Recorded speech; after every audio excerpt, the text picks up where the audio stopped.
all our panelists. We have Eli Madenge on board from Oracle. We have Johannes Ebert at Gravity, Benson Gidaiga, Community Manager at Aga Khan Media Innovation, Priyanka Patel at Kenya Red Cross, Jared Owor at Samuel Hall. So it's going to be very interactive and very interesting, and thumbs up to everyone who has joined us. So Louise, over to you. Thank you so much, Mary. I'll be sharing my screen to show a quick presentation. Thank you everyone for being here. And thank you again for the great panelists and for Philomena to organize this relaunch. I'm going to make a quick introduction about what Techfugees is, how it started, who we are, and what we do. I would ask Philomena if it's possible to share the presentation on your site. Mary, you will need to stop sharing and then Philomena can share. Okay, let me do that.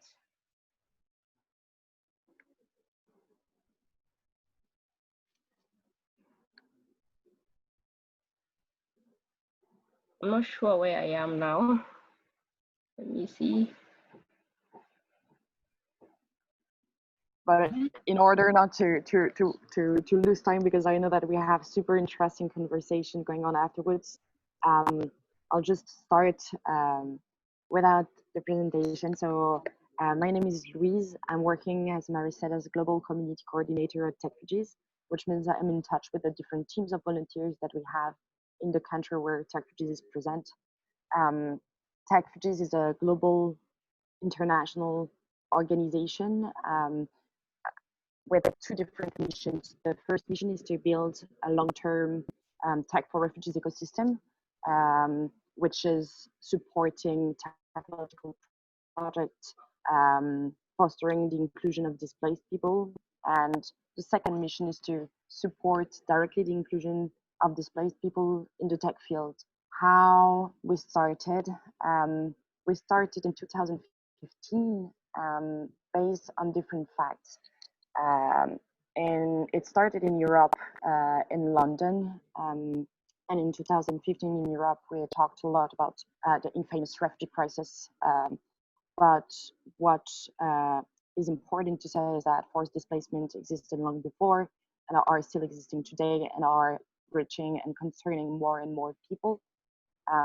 Among those people, vast majority, being 87% of refugees, live in 2 or 3G areas where connection is possible, and almost half of this population is minor, are under 18, and we started Techfugees to coordinate the answer that could be given on a technological side to this so-called refugee crisis. So we started in 2015 with a Facebook post from Mike Butcher, who is the editor at large of TechCrunch, to kind of think collectively on what could be tackled by technology, not forgetting that it's not solutionism, it's really about building tools for and with displaced people, and tools that can help on various aspects, on access to information, on access to education, health, social inclusion, or employment with remote employment.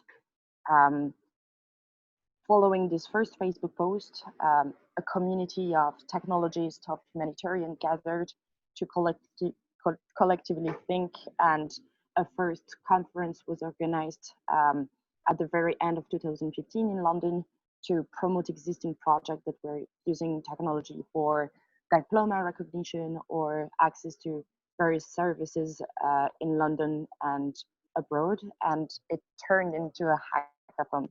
And that's how the whole Techfugees started, with the hackathon on how people can ideate and connect with different universe, not necessarily related to each other, to co-build solution. The growth was really organic after that, and people reached out to say, I want to launch a Techfugees branch in Australia, in Canada, and today we're a global community of engineers, designers, social entrepreneurs, humanitarians, researchers, various kind of profiles who are volunteering across the world. And we're organizing a dozen of chapters like Techfugees Kenya, in a dozen of countries across the 5 continents. We have a community of about 40 regular volunteers who are our local ambassadors. And we've been growing a community online of more than 50,000 people and organized more than hundreds of events, being conferences about the role of technology for displaced people, or meetups, or ecosystem partners, or hackathons, or global summit to be part of an innovation cycle on how to build technology for and with displaced people. Today, I just want to make a quick focus on one of the activities that we do have. Among all those activities, since we do have several partners on board who have been involved in the Techfugees Data Hub, it's a project that was launched in March 2020 to map out the impact of COVID-19 on displaced people in camps and urban areas. And we've been looking at 3 kinds of data. So the first one was the spread of the virus itself and the different concerns made by grassroots organization on the ground, and the different actions that were being put in place to protect this population.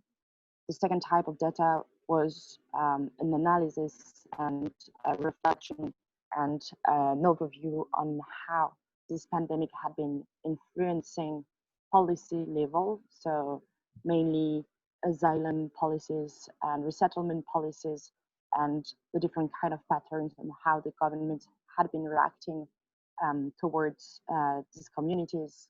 And the third kind of data, which was more historical on our side, was the different solutions that existed to mitigate the impact of COVID-19 on displaced population. So through either health services, but also mitigating the indirect impact that the pandemic has had on isolation, on like mental stress, on employment loss, and to work collectively on that to promote this solution. It's a project that has been built collectively, and I want to thank Jared, who's here also from Samuel Hall, for leading the effort on the Samuel Hall side. We have Rose also in the attendees, and the data is public and can be available to anyone. I'm going to share the link, and it has been one of the ways to map and visually show what is happening in a way that was not available before. So that's one example of tool that we've been creating to decentralize research and show collectively what we can do. Today we're present in 12 countries, from Ireland, Toronto, to Thailand, to Kenya, to Nigeria. And I'm super happy today that Mary and Philomena are organizing this relaunch. Techfugees Kenya, for a little bit of context, was launched in 2017 by Benjamin Hansel, and has been organizing various kind of conferences around blockchain, around the use of specific technology. The highlight of the chapter was the hackathon that was organized last year in April with iHub, Oracle, Google Kenya, and the Kenya Red Cross, on how to foster the communication between social workers and refugees living in Kakuma camp. We have a great solution that came out that the team is currently following up with to help with the development. And the specific focus in the chapter is about education and health. And without further ado, I would like to give back the mic to Mary. Don't hesitate if you have any question in the chat or what we do with Techfugees and how to get involved. And again, thank you everyone for being here today. I'm very happy to be here as well. Thanks so much, Louise. I think what is really keeps me striking is designing technology by and for refugees. And I think that's striking. So thanks for that brilliant presentation. Over to my colleague, Philomena Mwangi, who will elaborate more on some of the activities that we've highlighted for the whole of this year. Thank you, Philomena. Thanks, Mary. So I'm gonna share a short presentation that just goes over the activities that we've planned for the remainder of 2020. So as Louise has mentioned, Techfugees is a network of people who are interested in empowering displaced persons through technology. And so this includes humanitarian organizations, data scientists, social entrepreneurs, as well as corporate organizations. And so our work here in Techfugees Kenya is to support the development of technology solutions which respond to the present needs of refugees, displaced people within Kenya. During this launch, we would like to invite the cooperation of different actors, such as humanitarian actors. This includes government, humanitarian agencies, and NGOs. We'd also like to invite participation of the tech community, which has been very, very instrumental in the Techfugees activities from the time it launched, as well as tech companies. We'd also like to invite organizations who are also interested in supporting the mission of Techfugees, as well as universities and colleges. So as we launch, we relaunch the chapter and we plan for the activities for the remainder of 2020 and beyond, we'd like to invite your participation. So next I'm going to go through the activities that we've planned for the remainder of the year. The first one being research, and the aim of this is to basically just uncover the present challenges being faced by displaced people within the context of Eastern Africa. And the purpose of this is that once we now move on to other activities for the chapter, they will be they'll be directed by the research data that we have collected, so that all the solutions that we support creation of will actually be solutions that can be you know, deployed and will actually make an impact in the lives of displaced people. As we continue with our activities of Techfugees Kenya, we would also like to use research to increase visibility of the tech solutions that have been developed under the Kenya chapter of Techfugees. Next, we would also want to hold meetups, and the purpose of these meetups is basically just to keep the chapter alive, and these will be scheduled meetups with key focus areas for each. And during this COVID-19 period, we'll leverage virtual platforms such as Zoom to conduct our meetups, and when the restrictions have been lifted, then we'll actually organize physical meetups. Following this also, we would like to organize for boot camps, and the purpose of this is to just build capacity for our cooperators and innovators within the Kenyan tech space on how to develop tech solutions. So we'll organize these in collaboration with our tech partners, as well as partners in the humanitarian space within the Kenya ecosystem. Later on in the year, we'd like to run a hackathon to support the development of tech solutions. So similar to the hackathon that was held last year in April, we'd like to hold one later on in the year around November. And this is just basically to expand our activities and to bring them closer to tech hubs and refugee and displaced communities. So that's basically a rundown of the events that we'd like to, and activities that we'd like to organize throughout the rest of 2020. And we invite you to get in touch with Mary and myself, and our details are listed there. So thanks, and I'll hand it over back to Mary.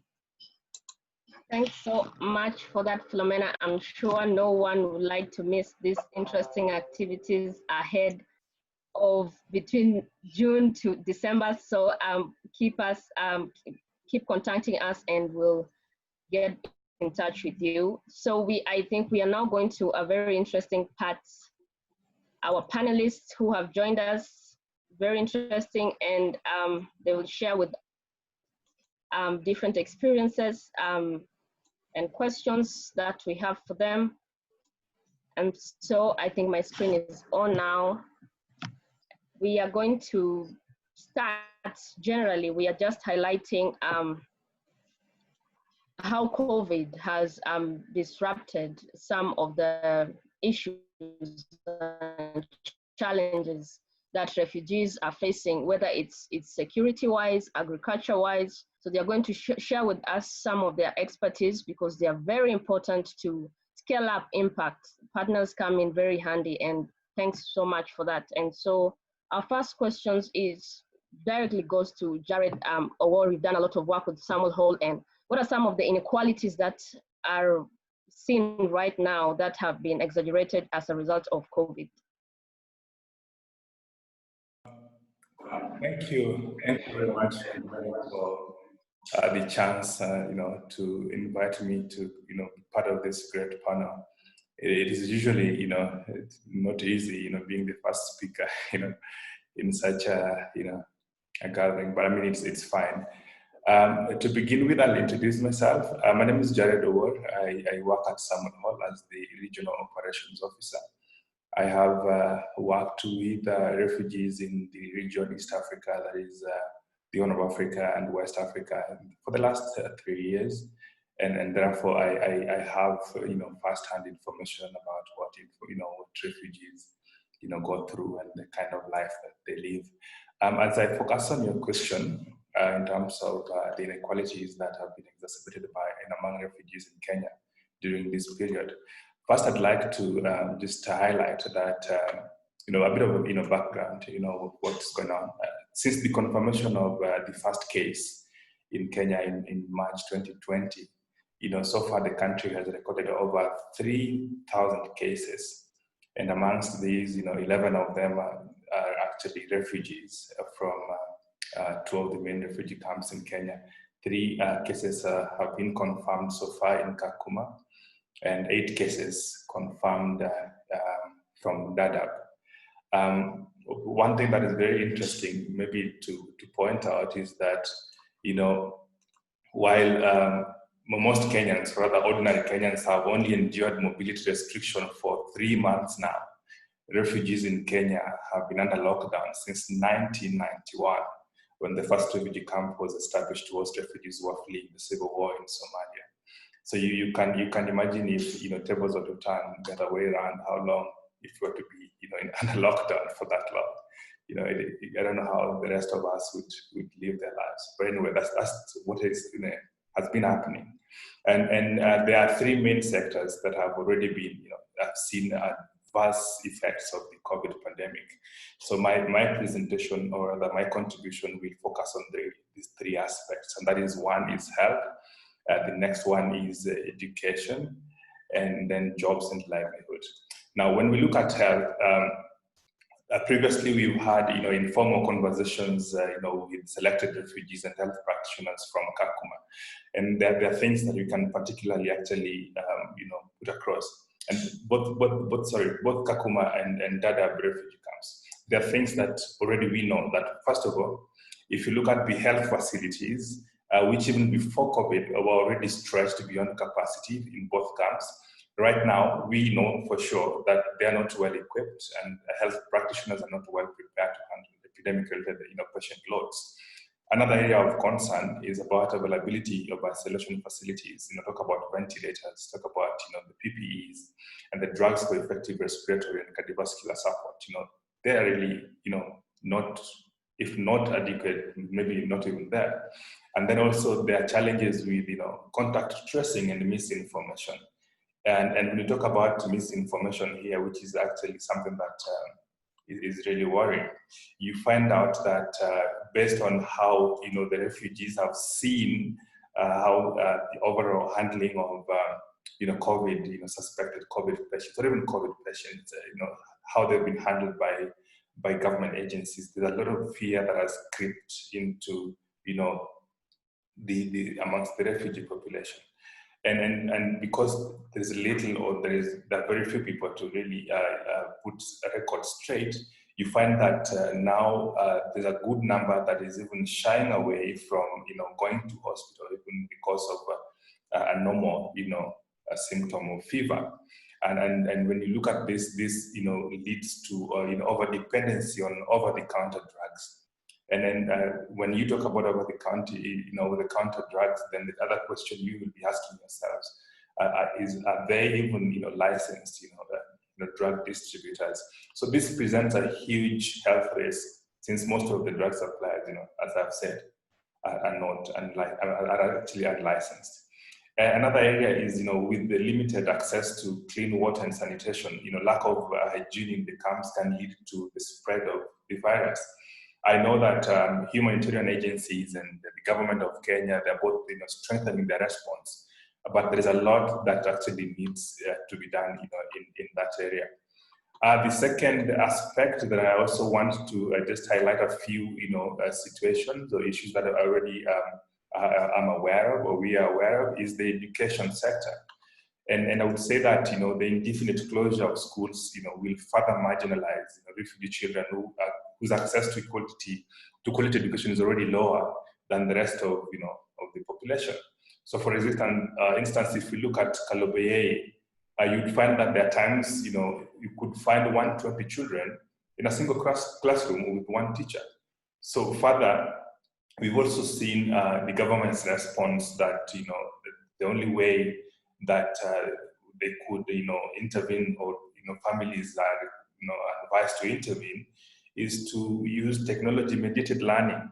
But if you look at what really these settings look like, this is impossible. It doesn't suit the camp setting. And the challenges that I'm about to actually highlight makes it even worse.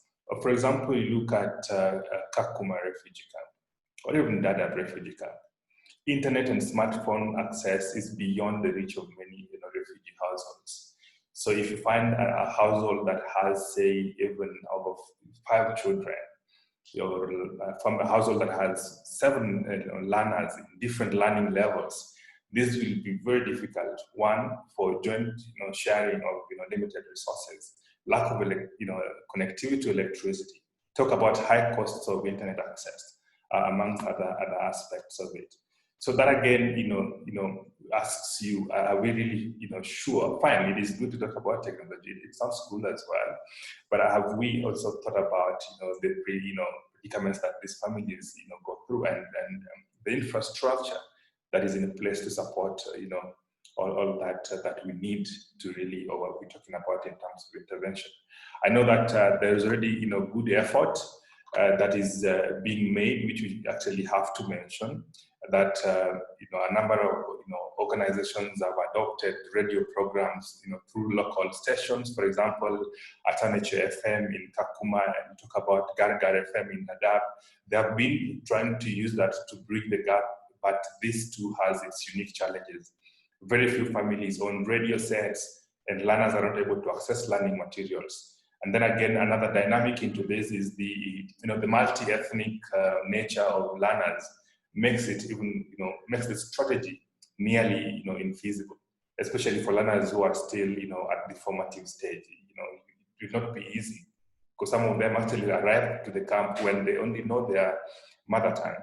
And then when you want to use one, universal language, to relay lessons over radio, it's quite a challenging thing. Another aspect is tertiary learning. It is completely halted, because majority of learners, post secondary learners in these camps, especially in Kakuma that I'm aware of, depend on online learning.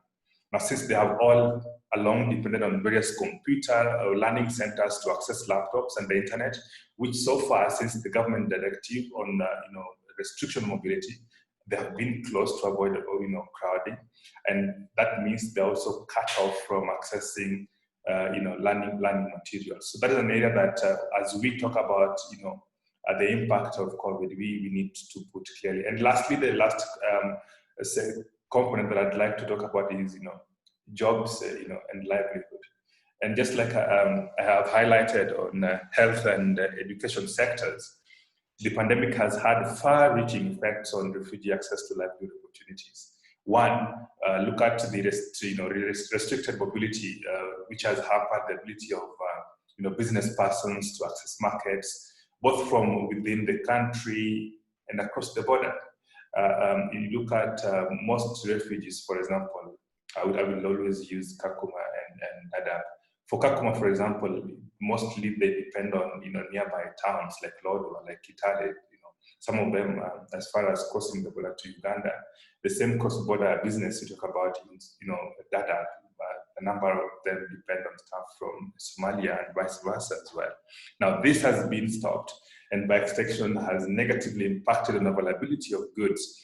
And when you talk about that, you talk about increased prices. So that supply chain that has been cut, is harshly hurting the economic connection between Dadaab, between Kakuma, and other components, of economic supply. Apart from refugees who also run small-scale businesses, there are those that depend on incentive work, and then they are completely out of work due to donor funding implications and other challenges that come with that. So the situation could even be, if you look at it from the other angle, now looking at out of the camp setting, the situation is worse for urban refugees.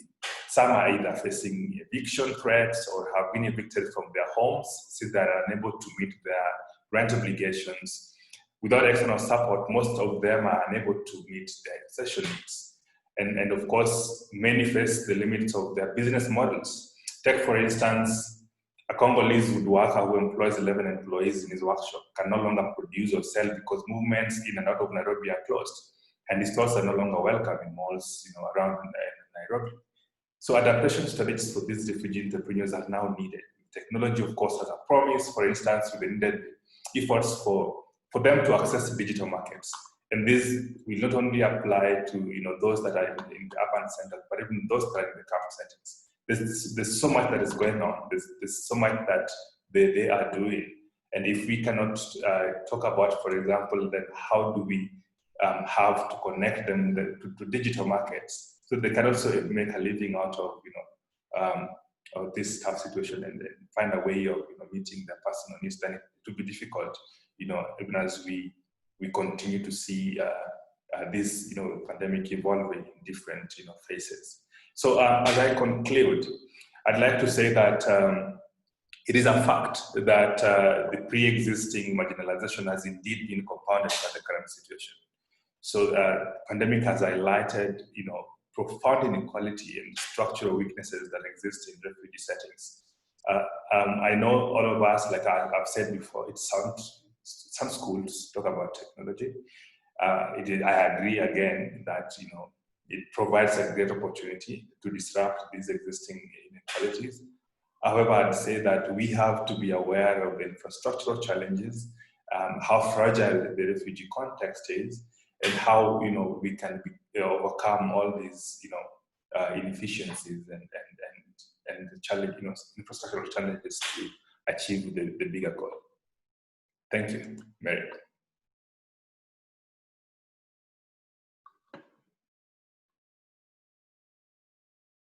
Thanks so much for those rich insights, Jared. I think it's striking that we have just only begun lockdown this year.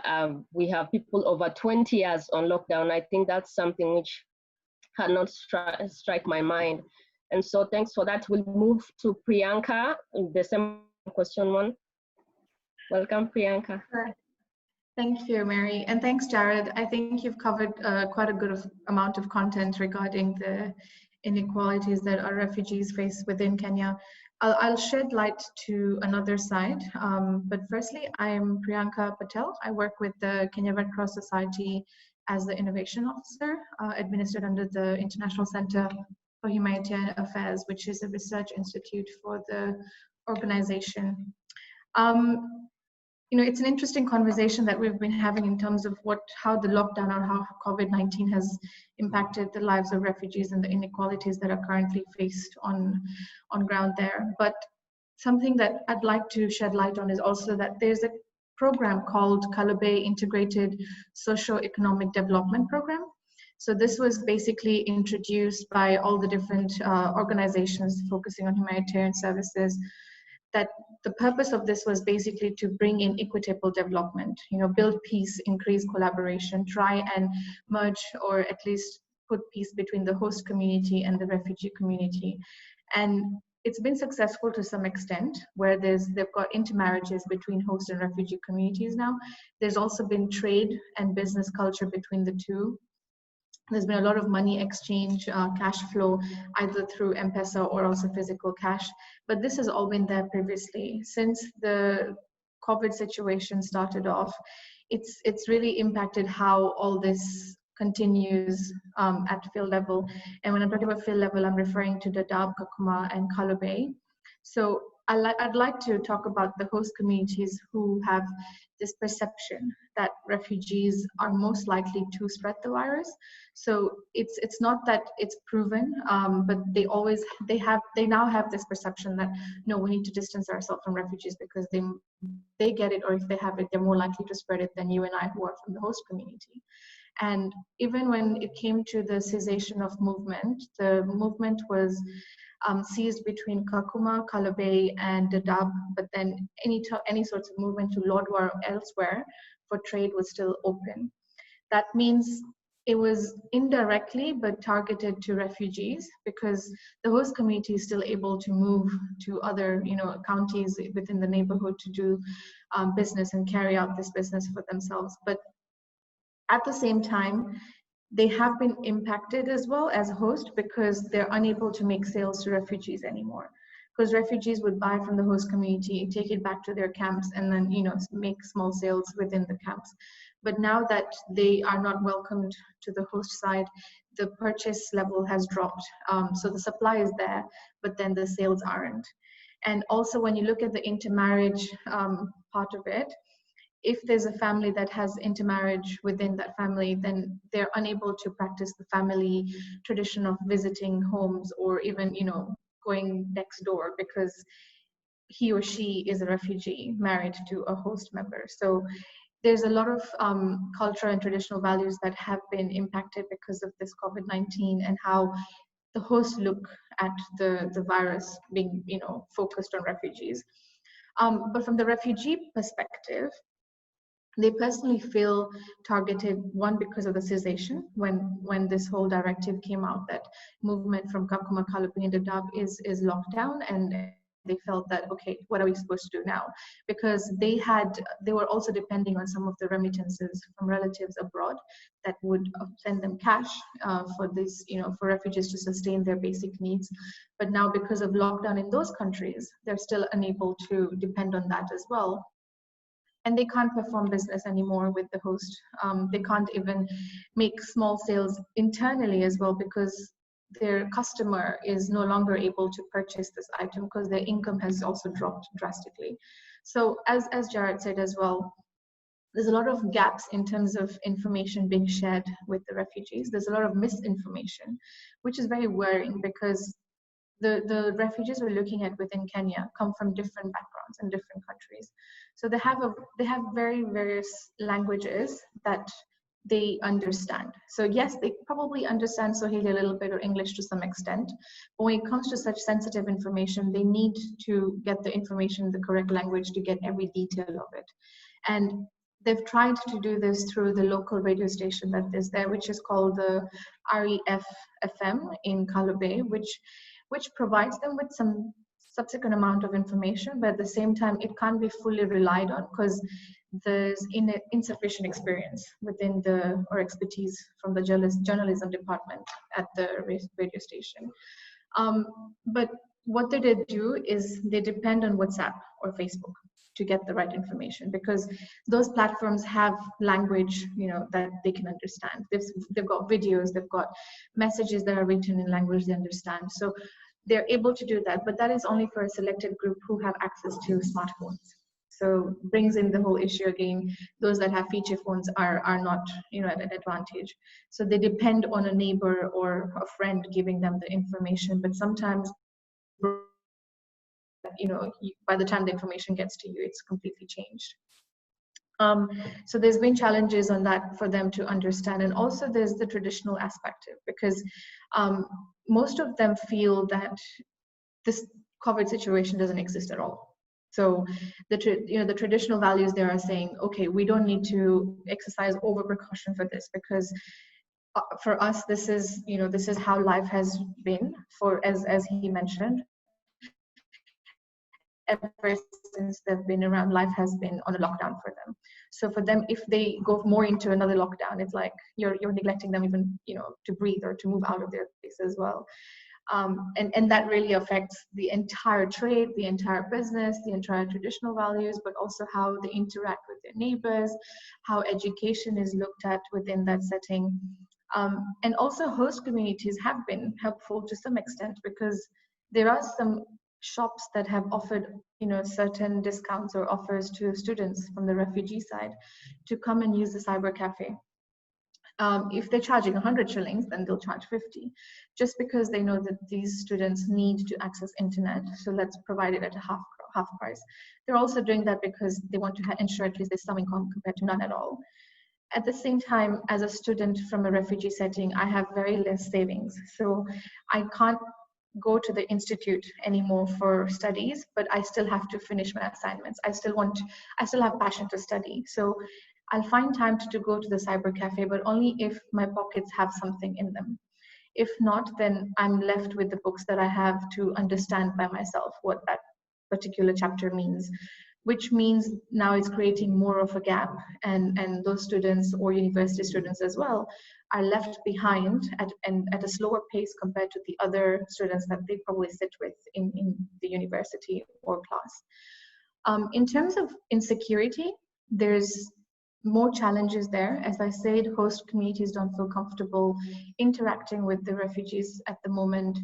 It does bring in the worry around insecurity, that could this trigger another protest, or could this trigger another war between the two communities? How can we try and keep them calm? How can we try and make them understand more? But I feel at the same time, we're looking at the refugees, even the host communities need to be looked into in the sense that create awareness that this is not targeted to a certain community or a certain group of people. This is a virus that just looks, you're human, it could get to you, it doesn't matter which group you're from. And apart from that, as the Red Cross, there have been many various interventions that we've been taking. So for instance, we've got telemedicine that has been introduced for people both in quarantine and isolation centers, since the cases that have come out from the refugee settings have been asymptomatic so far. We're trying to ensure telemedicine where our doctors are counseling patients through the telephone services. But also there's training and sensitization of partners, the staff that are in the area, the volunteers, the community health volunteers and workers, to encourage home-based care. Because the worry here is, if refugees do end up getting the virus, trying to bring that control or containing that virus is going to be more and more difficult, because the numbers of refugees in the area are high, and also exerting the whole idea that please maintain social distance in a setting that is very clustered in is very difficult.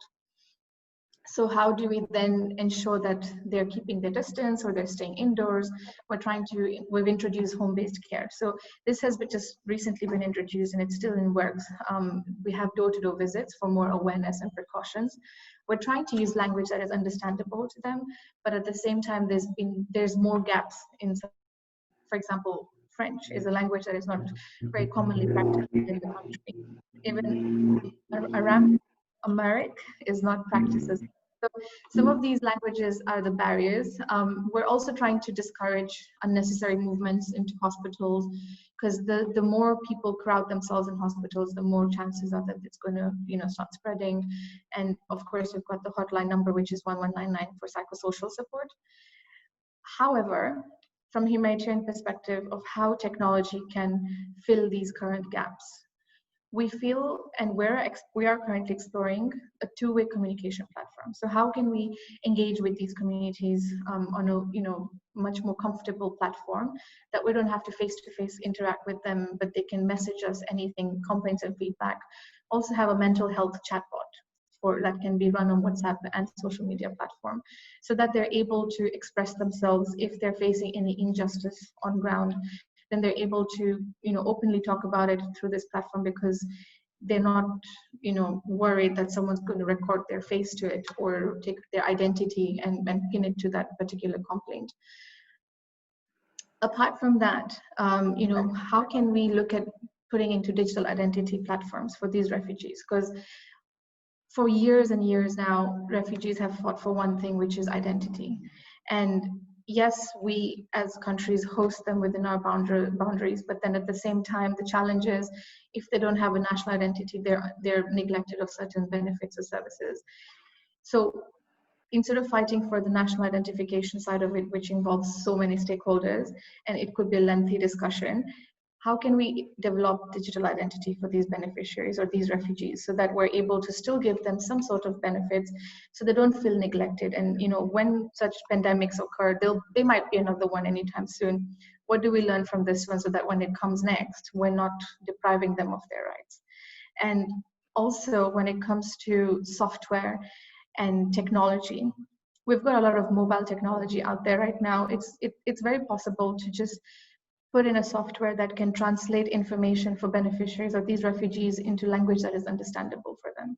So we've got TV channels, we've got radio media. If I can download it on my phone and then hear it in the language I can understand, I mean Japan's doing it, for example, then that'll be very helpful.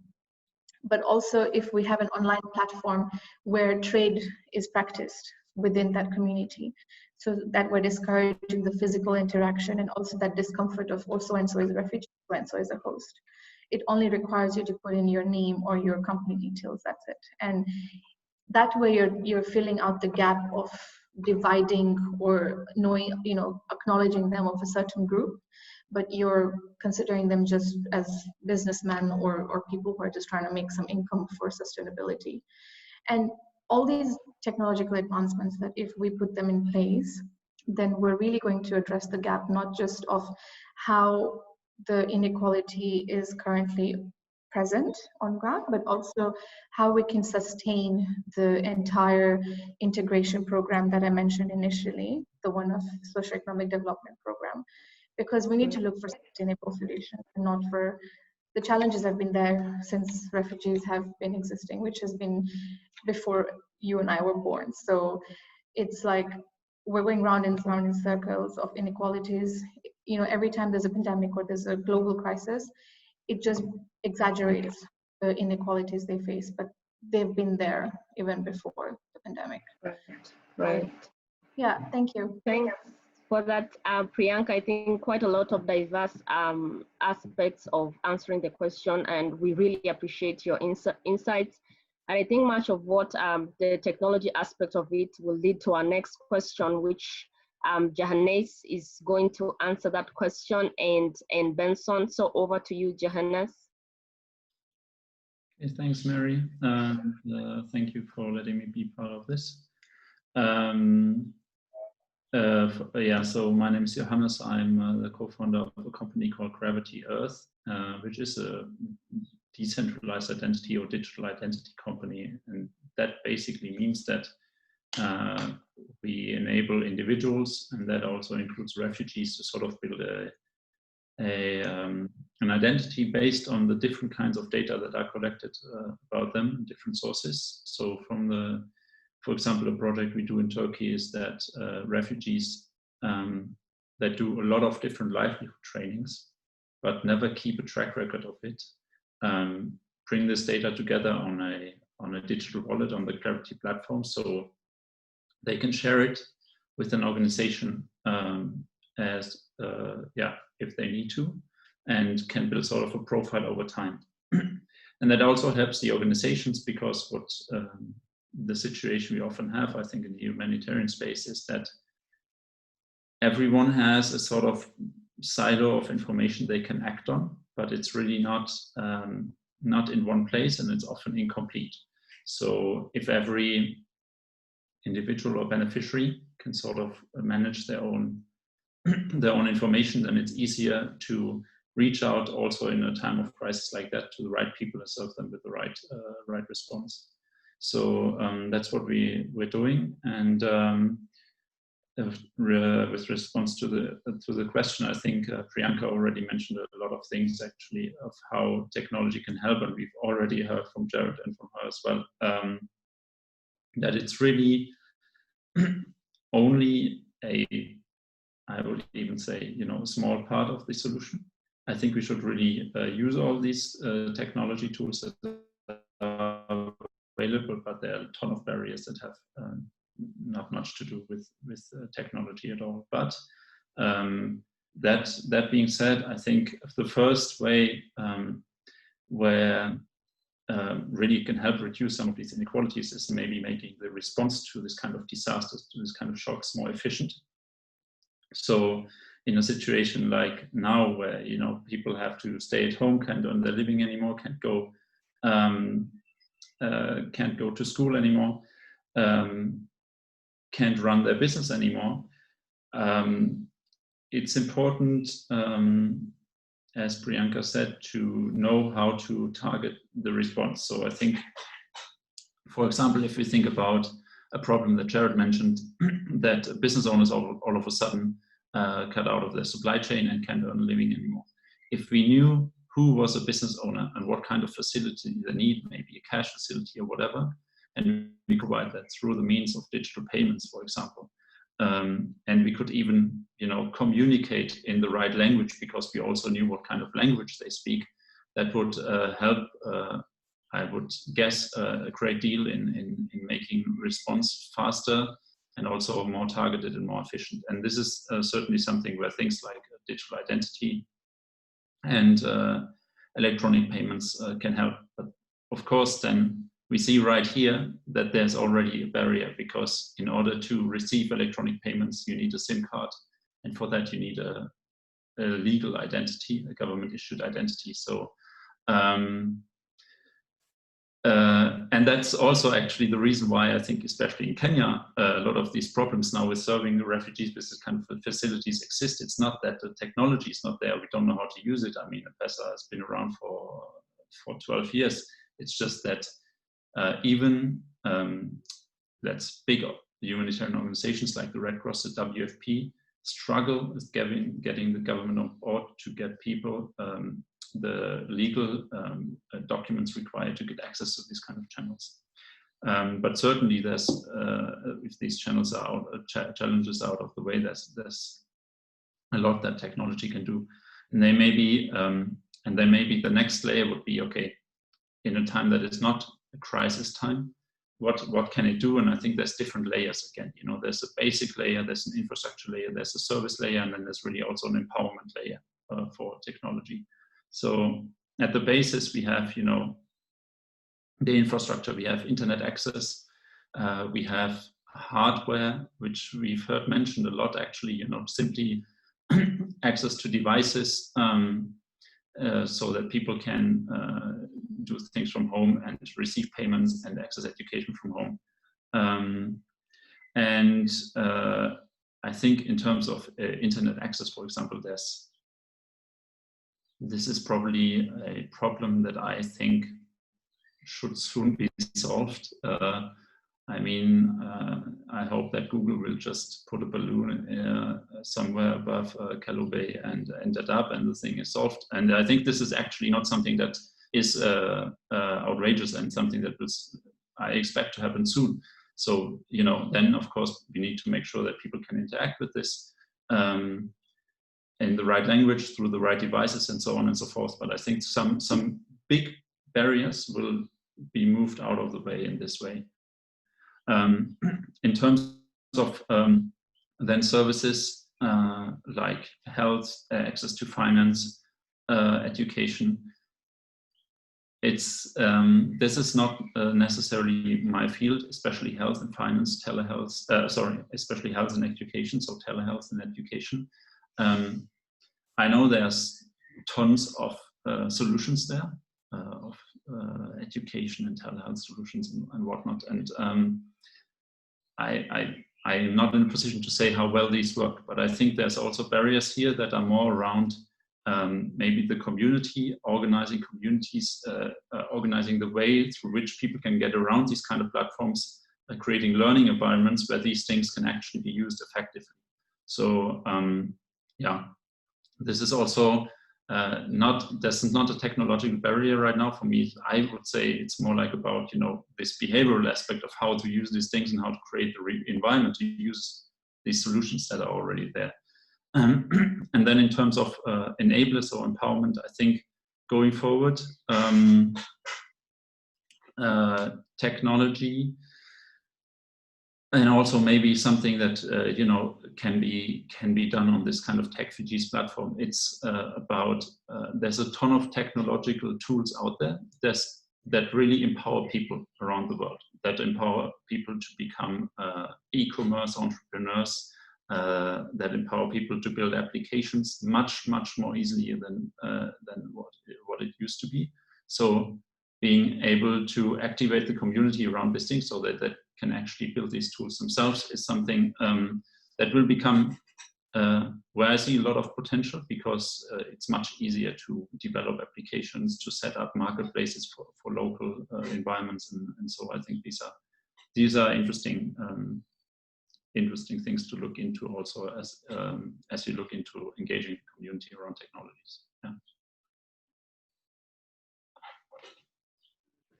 Thanks so much, Johannes. I think actually internet is almost becoming a basic need, more like shelter and all any amenities that we need. So we'll just move straight to Benson. Hi everyone, my name is Benson. I'm the community manager at the Aga Khan University Media Innovation Center. Have a bit of background in innovation centers before here. I worked in innovation at the iHub, also as a community manager. Johannes has spoken quite a lot about a lot of the major points. I have a few additions just to talk about. I really see tech as an enabler, and I've seen this as an enabler for maybe the last 3 years.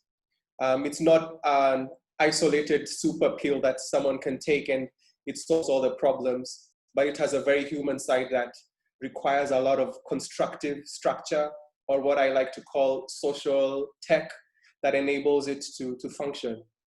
For example, if we take the healthcare problems that we might be going through, there's a lot of applications already that are available for anyone to download. Some are even open source. So the question has been, how do you tell the communities about these applications that could, for example, improve home care, that, like Priyanka had said. It's really been amazing to watch this last since March, when the first cases of COVID happened. Africa moved from 2 hospitals that could test.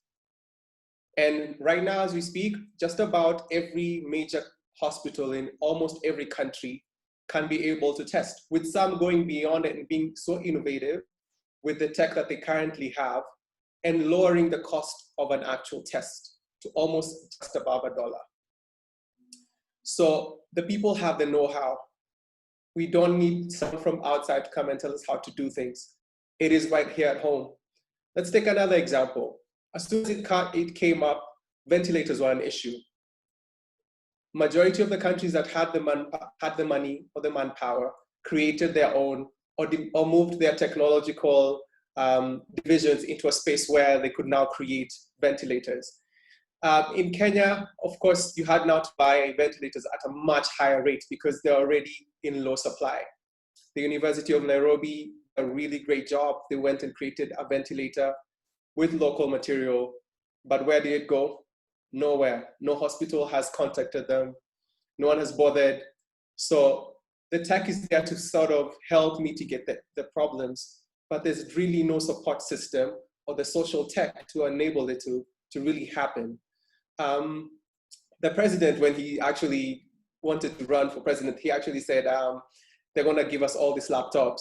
And here comes a pandemic that would have been a space where now we would have been saying we can swiftly move to online education. But it's the same problem. People who do not follow through, and the tech is available, the will is there, but no one is doing it. BRIC, which is run by Eric Hassman a few years ago, started their BRIC tab block, which is literally a a motherboard that carries educational information, who's helping people in places where there's literally internet deserts, no connectivity whatsoever, by providing something that you can literally hold, a small tablet with all your educational content that you could use. But it's the same thing. Finances are low, access to this kind of technology and maintenance is high, but the know-how is there. When it comes to job creation, I think this is pretty obvious and very clear. A few years back, we couldn't do things like just call a stranger over the phone and get something delivered. But now we have a myriad of logistical apps that you can just use over your phone. These are some of the places where I feel like there are problems. For example, in our specific center, it's refugees. The refugees know the problems. They can learn or have proven that they are able to do quite a lot, but there's no one to really support. My feeling is we really need to support enablers like Techfugees, like the iHub, like our own hub here at the Aga Khan Media Innovation Center. And we also need to empower the community itself, that they are able to really grow the technological know-how. They can develop these solutions, they can maintain these solutions on their own. And really what we need to have is more financing towards it. I know the world is reducing in terms of financing for a lot of the hubs, but in order to move these 700 million people from poverty, which is really surprising that we're growing at a rate that's way beyond our projected. Our projected escape from poverty is supposed to be 1.2 people. At the moment, it's minus 102. I mean, the stark contrast is really big. But yes, I believe in tech as an enabler, and I believe in supporting these spaces where tech can really grow with financing, with know-how. Yes, those are my few words. Thanks so much, Benson, and that's why Ellie is here to let us know how best can we leverage some of these partnerships and how can we support some of these solutions which are already there. So that leads to the next question on the role of the government and the partnerships, and that question is going to be handled by Ellie. Over to you, Ellie. Thank you, Mary. Hello, everyone. So my name is Ellie Masenge. I'm the Strategic Business Development Leader for Oracle. And as Mary said, my question is to talk about the partnerships that exist. So the industry, and let me start with the industry with the likes of Oracle IT, have many programs that exist. And I'm actually glad I'm here because I was found or someone contacted Oracle, and the Techfugees partnership came in, and together with iHub, we participated in the hackathon last year. Most of the multinationals, especially in the IT space, have an innovation arm. And whereas not all companies have the same CSR budget of some sort, most of them have an agenda to support the continuation of growth of innovation. And most importantly, when it actually affects the less fortunate or those who come from economically challenged backgrounds. Therefore, there has to be a deliberate effort from that community to reach out to these multinationals or organizations so that these programs can be put in place. Oracle has partnered with UNHCR, and we're working on a program that will be rolled out in Kakuma. So that's just unique to Oracle. I'm certain Microsoft has the same. I'm certain Google would also do the same if the opportunity is presented. And like I said, most of these companies do have a certain budget that they want to dedicate to help, but there has to be an effort where they reach out. They also have to see value because, I mean, they're in the business of making money. So this has to show that they're doing this and there's value. So the conversation would be, we're not our past, we're our future. Technology is our future. let's reach out to these organizations and make this available. The communities, the refugees have to be hungry and take those opportunities and really run with them and asking more questions of what else can you do? What else can these organizations do? In terms of government, I want to really applaud the Kenyan government for doing an amazing job during this COVID-19 period.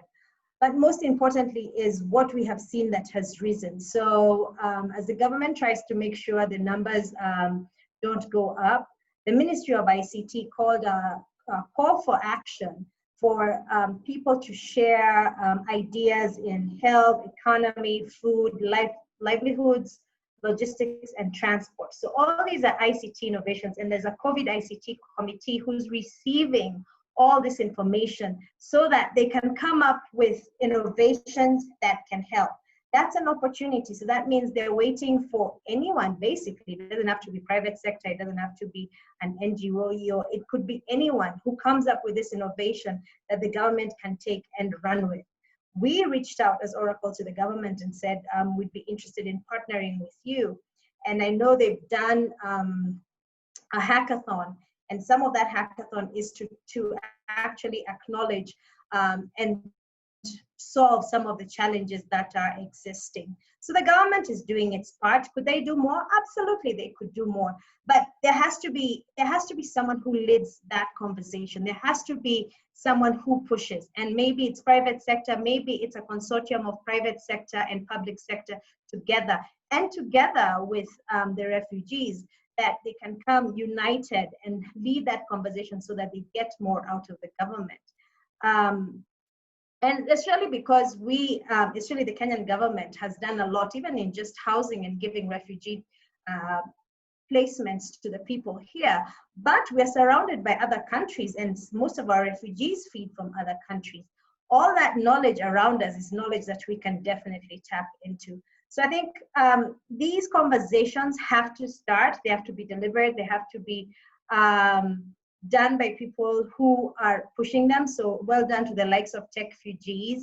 I would challenge Techfugees people to have a refugee participating as part of the team because they know their issues. I think when you sit here and someone is sitting there, you don't know exactly what they're going through, and hear it from the horse's mouth, because then this way you're getting actually the real essence of what's going on. And again, you're not your past. Let's move out of the victim mentality. We're here, we're living, we're actually seeing day and night. So we have opportunities to create these conversations. And they're conversations that will not happen overnight. They're lengthy, but most importantly, they need grit.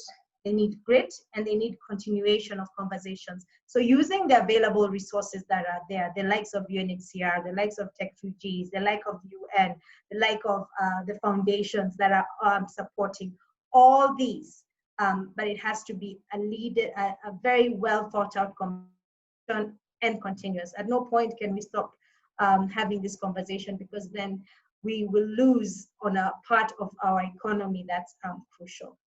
And that's it.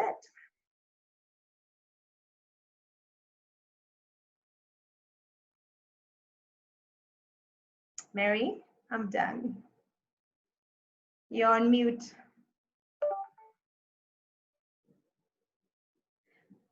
You are on mute. Let me see if I can unmute you.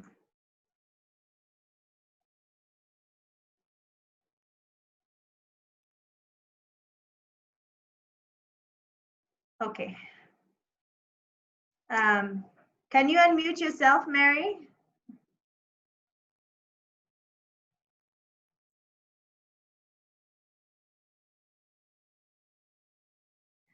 All right. At the bottom where it says participants, if you find your name, you can unmute yourself from there. On the right-hand corner where there's video and whatever, right-hand corner of your screen at the bottom, you can unmute yourself. I'm not sure if she's frozen. I don't know, maybe Philomena, you can unmute yourself. It looks like I think she's frozen. She's frozen, yeah. Perhaps she has an internet challenge.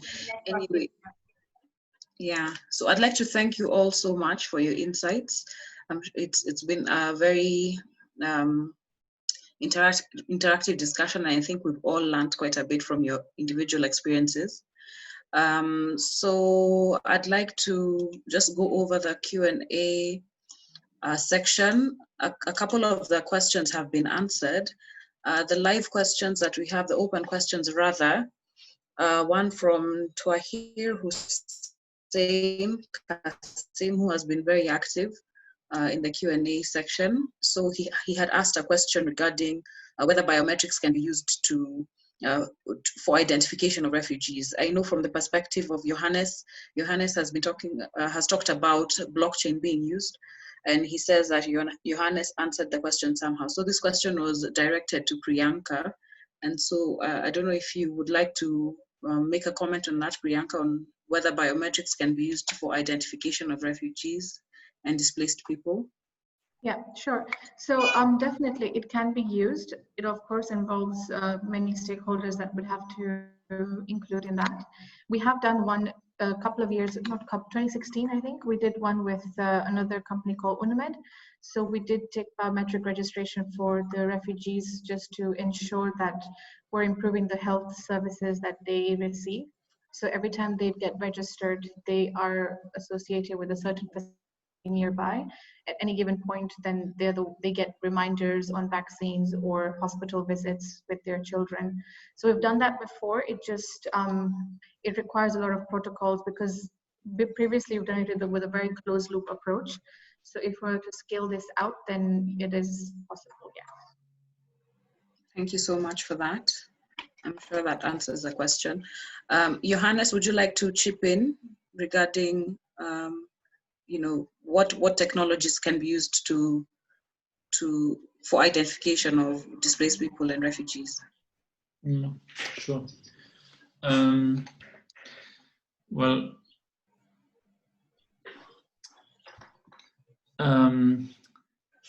so the thing is that I think a lot of like most refugees are registered by some organization or another in the camp, usually by several people. So this is in essence an organization that does a community-based identification and registers some information about you. And this data could be used for identification. Think of it like a ID card issued by the Red Cross. I registered this information about you. I went through this exercise. So here I give you a sort of piece of ID, or I vouch for your ID in this way. This information could be used for identification. Now, identification is not a purpose in itself. Usually you want to use it for something. So again, if a refugee issued ID or a Red Cross vouched ID would probably not be sufficient to access financial service or something like that. But it could be used by another organization to identify this person and onboard them to the program and provide their service. So and this can be done with a digital identity solution where the refugee has sort of a wallet that they maybe can interact with through USSD or something like that.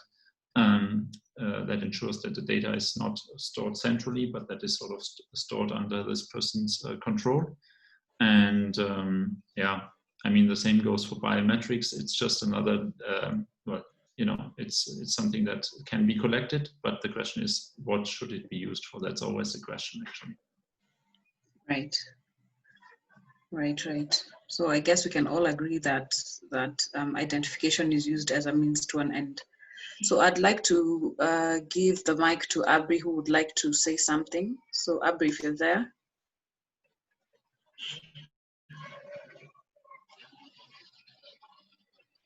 Abri? Hello. Amia. Yes, my name is Abri, a student from Jomo Kenyatta University for Agriculture and Technology. And I'm a refugee based in Kakuma refugee camp. I've seen a lot of challenges based on this COVID-19 when it came, most refugees are not the same again. The people are thinking differently. Some are thinking it is myth. Some are taking it as real. But all the same, there are a lot of challenges. And I think I've seen technology can help here a lot. And the organization like Techfugees, I appreciate they can also take part. Most refugees here, me being based in refugee camp, I've seen that most of these businesses performed here in refugee camps are no longer going as expected. Just because of this COVID-19, people who are having border borders, they use motorcycles to drive people from one place to another.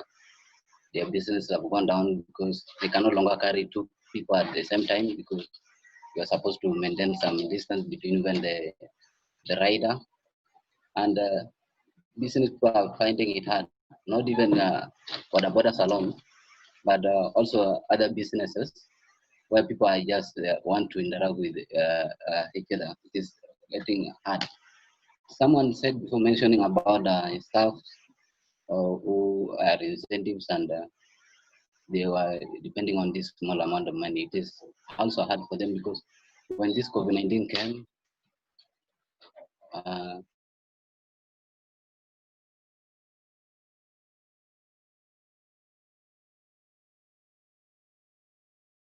I think we lost him. It seems we lost Abri, and I think he was going to give us some really interesting insights right from Kakuma. So I'll be sure to get in touch with Abri after the webinar so that we can continue our discussions. And as you had mentioned, Ellie, I think it's very important for us as Techfugees to work directly with actual displaced people because they're the only ones who understand the issues that they face.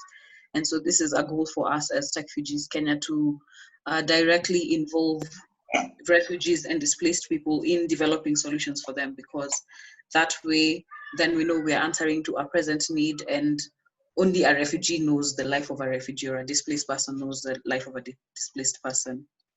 So yeah, so welcome back, Mary. Thanks to Zoom for freezing me, and now I'm back. Sorry about that.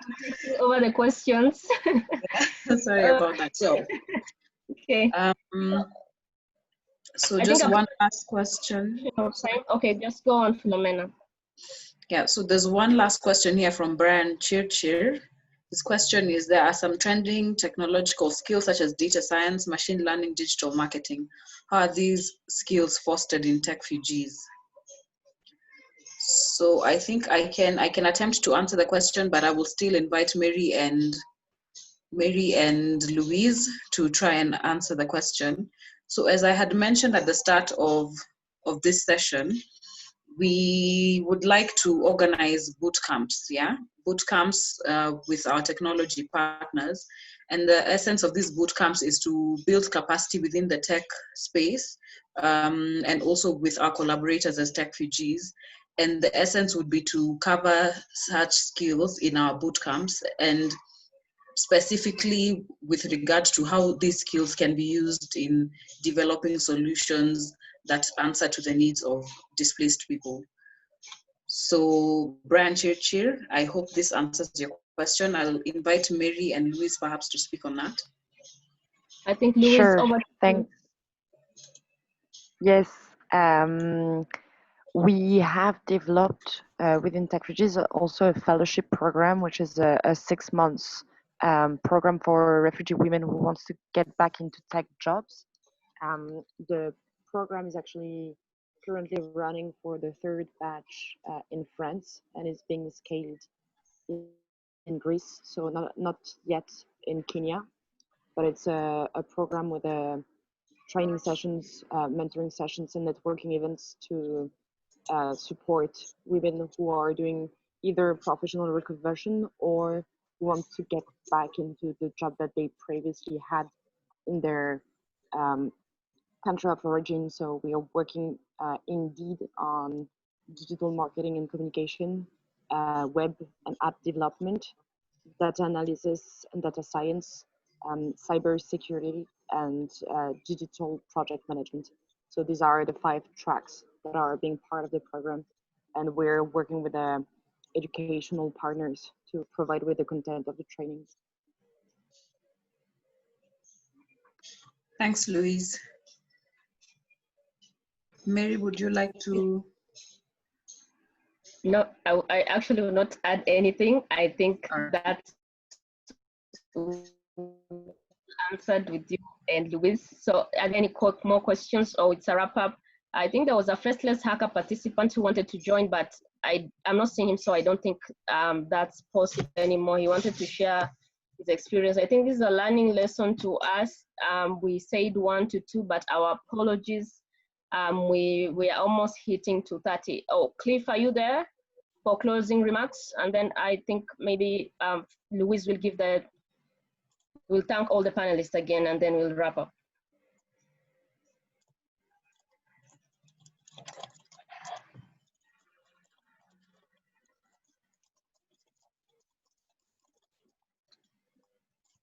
I see Cliff in the attendees, but I think he's muted.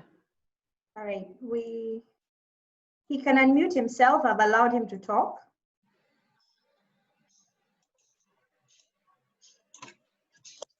Cliff? Okay. I think it's dropped. Yes, he has. Okay.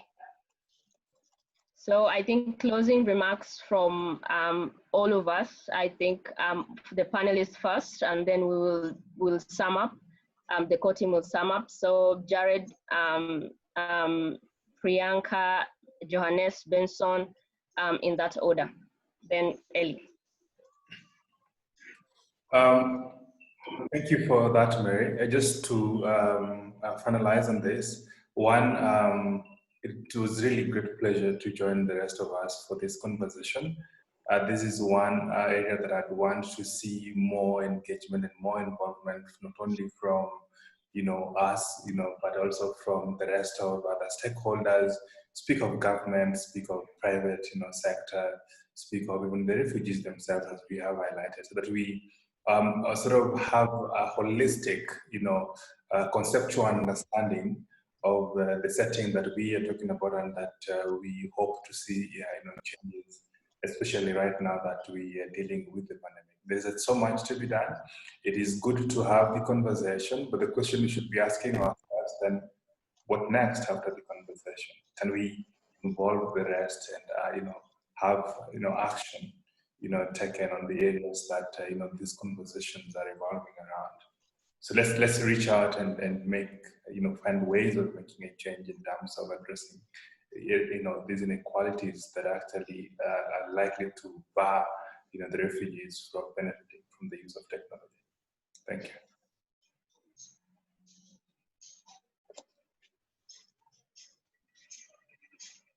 Priyanka? Yes, I think from my side to appreciate this session today, but also that we can cross-learn from each other, and there's a lot that has actually crossed over each other's presentation, which shows that we all hold the same ideas and incentives towards what is going on right now. But in terms of what we can do for the displaced persons with technology, there's a lot that we can do internally before we even go externally to ask for more help that is outside of Kenya. And even refugees, if you give them the right tools in their hands, they're going to be able to surprise you with great innovations. We just need to be in a position to support that and make that possible. So yeah, I thank you so much.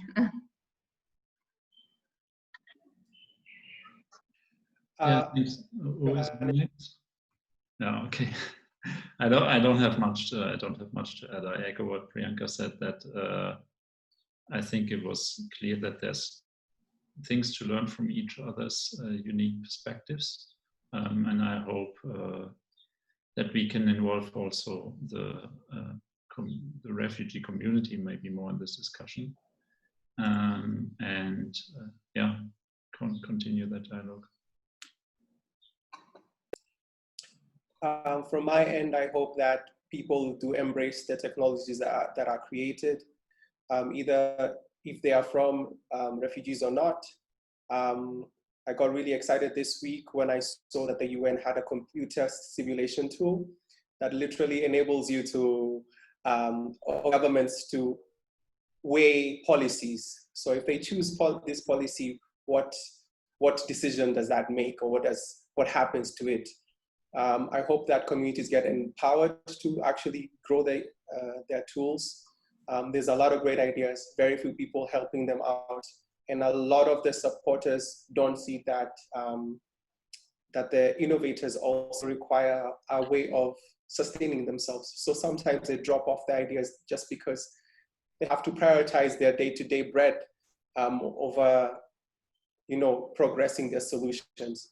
I'm really happy with the progress that we've already had with Techfugees, and despite the various bureaucratic organizations that we all work for. I'm just hoping that things get better and we can move faster when it comes to creating things.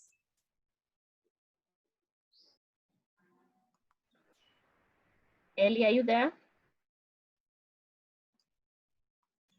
Yes, I am. I actually thought Jared hadn't spoken. Again, for me, it's we continue with the collaboration. I think together we are a force. But again, most importantly, include the people who we are helping. So include the refugees, so that we are actually creating solutions for them versus what we think they need.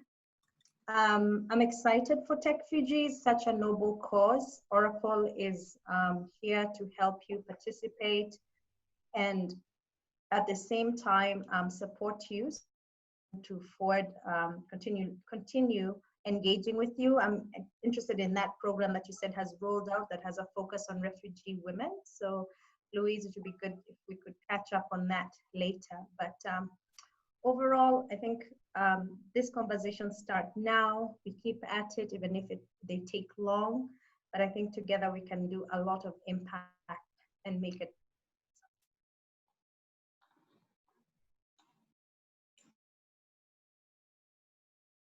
So much to all of you for sparing time and being with us for 1 hour. That means almost 2 hours. It's not easy, but thanks so much. So I think Philomena, and then. All right. I'd like to thank all our panelists for us and sharing your insights with us, and also be a part of this. We've gone over by almost half an hour, but thank you so much for being patient with us. So yeah, just thank you all so much. We look forward to working together as we continue with the chapter activities for Techfugees Kenya. And to all our attendees, we hope that you'll be able to join us in our subsequent sessions. Thank you.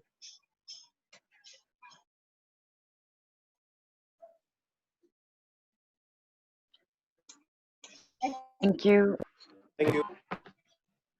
Thanks, Louise. Over to you, Louise. Thank you. And thank you, Maria.